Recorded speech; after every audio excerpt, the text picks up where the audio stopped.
ओ गरीब, जेब में चवन्नी नहीं है, इस होटल में क्या खाना खाने आया है? अबे यहाँ का पानी खरीदने में भी ना तेरा घर चला जाएगा, समझा? होटल के मालिक अकरम से मिलने आया हूँ। अबे तू जैसे आदमी से ना हमारे अकरम साहब बाथरूम भी साफ ना कराए, समझा? इन गरीबों को ऐसे नहीं भगाते भैया। बेचारे ने कितने दिन से कुछ नहीं खाया होगा। मुझे तो विश्वास ही नहीं होता बे, ये निठल्ला तुम्हारा बॉयफ्रेंड था। देवेन की इस बात को सुनकर अभिनव के गुस्से का ठिकाना नहीं था। अकरम सर आ गए। गेट पर खड़े सभी गार्ड्स उस गाड़ी की तरफ दौड़ते हैं।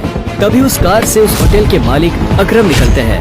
मैंने तुम्हें कितनी बार कहा है कि मुझे मेरे होटल में ऐसे लोग नहीं चाहिए, उठाकर फेंको उसे बाहर। गार्ड्स अभिनव को अकरम के सामने से ही उठाकर ले जा रहे होते हैं कि तभी अकरम की नजर अभिनव के हाथ में पहनी अंगूठी पर जाती है। जोर से।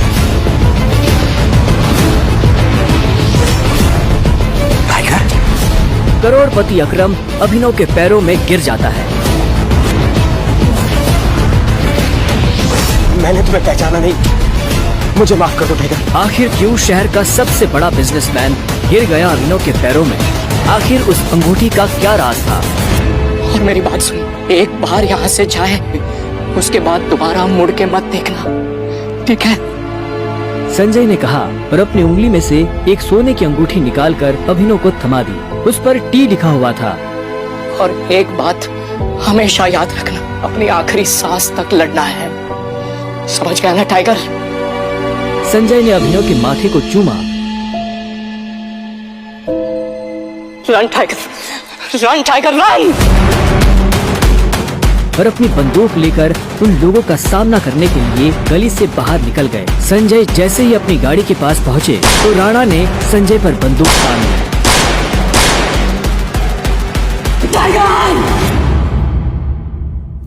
इस कमीने का चेहरा मत भूलना।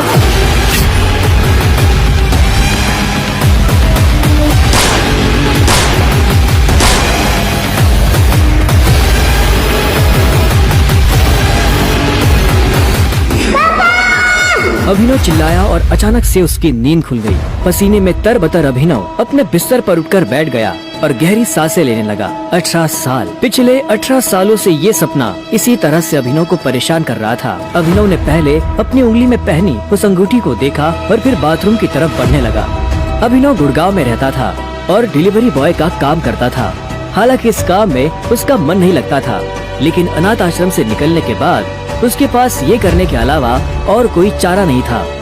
18 साल की उम्र में उसने अपना खर्च खुद उठाना शुरू कर दिया था। उसकी जिंदगी में बस एक ही खुशी थी, उसकी गर्लफ्रेंड वैभवी। जब भी वो वैभवी को देखता तो अपने सारे दुख भूल जाता था। और आज तो वैभवी का जन्मदिन था, इसलिए अभिनव जल्द से जल्द उससे मिलना चाहता था। अंकल ये केक कितने का है? 600 गए और ये पेस्ट्री? वो 60 गए। एक दे दीजिए।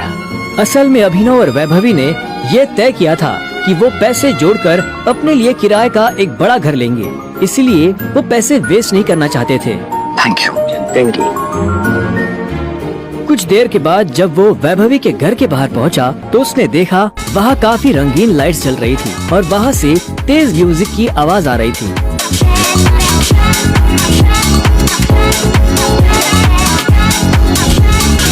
वैभवी, ये सब क्या है? ये कौन है वैभवी? देख नहीं रही है, डिलीवरी बॉय है। पर हम तो केक मंगवा चुके थे ना, फिर तूने पेस्ट्री क्यों मंगवाई? ओह याद आया, ये तो वही डिलीवरी बॉय है ना जिसको तू डेट कर रही थी। ओह कम ऑन यार वैभवी, तेरा स्टैंडर्ड इतना गिर जाएगा मुझे नहीं पता था। Babe, happy birthday babe. Abhinav Deven को अच्छी तरह से जानता था। वो एक बड़े बाप का लड़का था और हर वक्त वैभवी के आसपास मंडराता रहता था। देवेन को यहाँ देखते ही अभिनव का दिमाग खराब हो गया। उसके हाथ में एक बड़ा सा गिफ्ट था। उसके आगे अभिनव के हाथ में लटकी पेस्ट्री की थैली कुछ भी नहीं लग रही थी। मेरी वैभवी को छूने की तेरी हिम्मत कैसे? दोस्तों, तुम लोगों को मेरे ऊपर डाउट था ना, मेरे स्टैंडर्ड्स पर डाउट था। अब बताती हूँ मेरे स्टैंडर्ड्स क्या हैं। मैं तुमसे ब्रेकअप कर